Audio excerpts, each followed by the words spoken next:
everyone! Today we're doing one of the boys' favorite books ever. They know all the words to this book by heart. It's called The Circus, and it has lots of really pretty pictures. It's by Chris Van Dusen.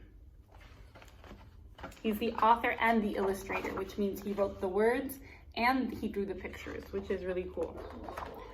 5 miles off the coast of Maine and slightly overdue, a circus ship was steaming south in fog as thick as stew. Fog is when it's hard to see outside. It's like really cloudy outside. It's hard to drive and to navigate a ship. On board were 15 animals who traveled to and fro. The next day it was Boston for another circus show.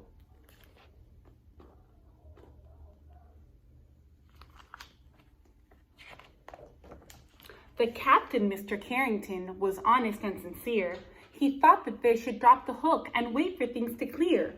But Mr. Payne, the circus boss, was terribly demanding. He stomped up to the helm where Captain Carrington was standing and yelled, "Don't stop, keep going, I've got a show to do. Just get me down to Boston town tomorrow, sir, by 2.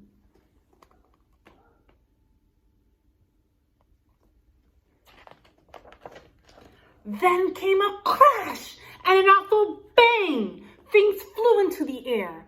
A ship had smashed into a ledge that no one knew was there.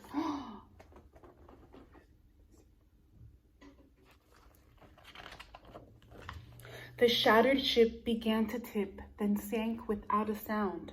The splashing, thrashing animals swam round and round and round.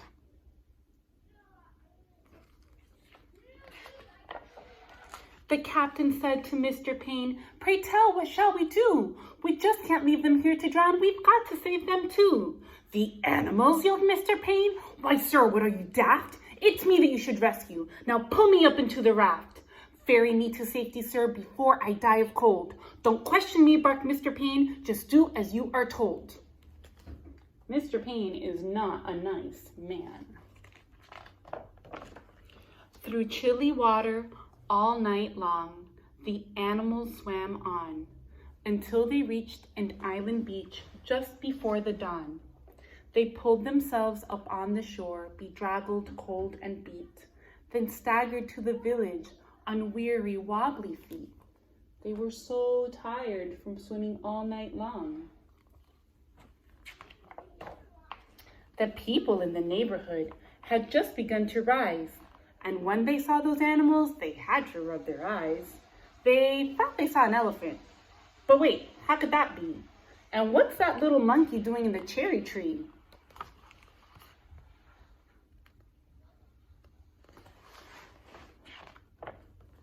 Soon animals were everywhere and into everything. There's an ostrich in the outhouse. There's a hippo in the spring. There's a tiger in the tulips. There's a lion on the lawn. There's a python in the pantry. It went on and on and on.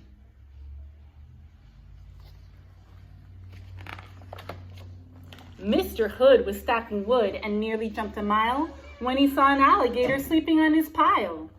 And Mrs. Dottie Daly, who grew daisies by the bunch, discovered that the zebra had been eating them for lunch. And Miss Fanny Feeny found, according to the rumors, a silly little circus monkey swinging in her bloomers.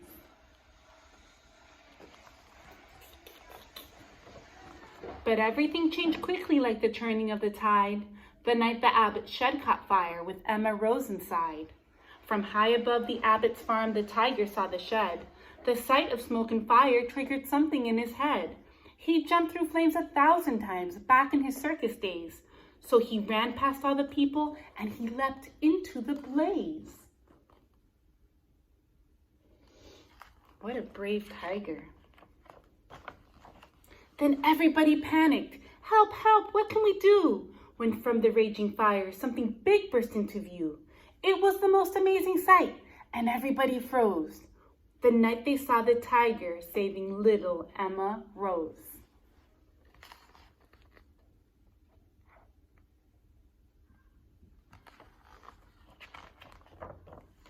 The tiger's risky rescue changed everybody's mind. The animals weren't bothersome. The animals were kind. And so they lived together. Side by side, they got along. It didn't seem like anything could possibly go wrong.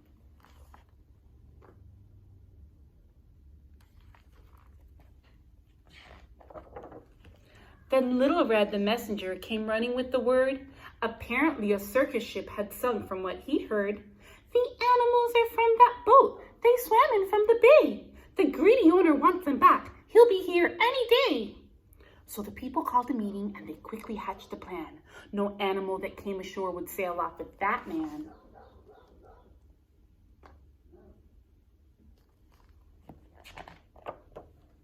The next day at the crack of dawn, a ship was at the pier, and up the lane marched Mr. Payne, whose voice was loud and clear. I am the circus owner. My ship sank in the murk. I've come to find my animals and put them back to work.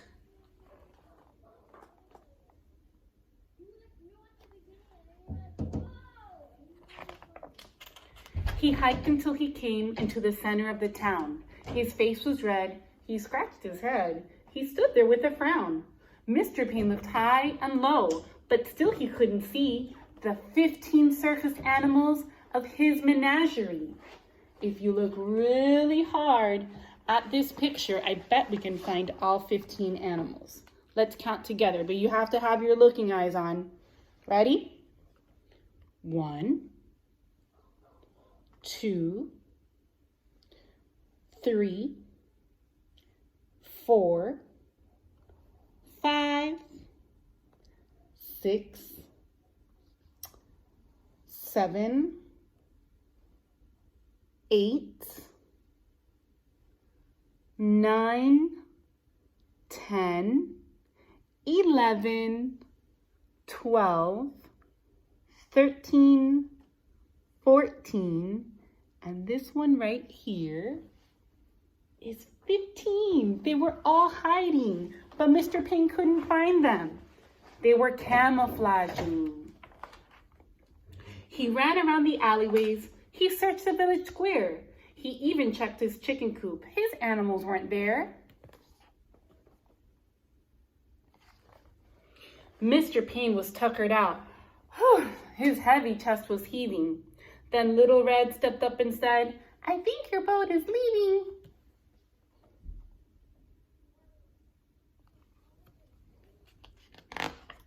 He ran off in a fit of rage. His ship was leaving sight. Then he jumped into a rowboat and he rowed with all his might.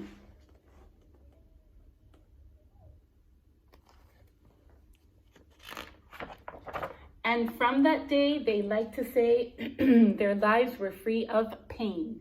It was a happy, peaceful place upon that isle in Maine.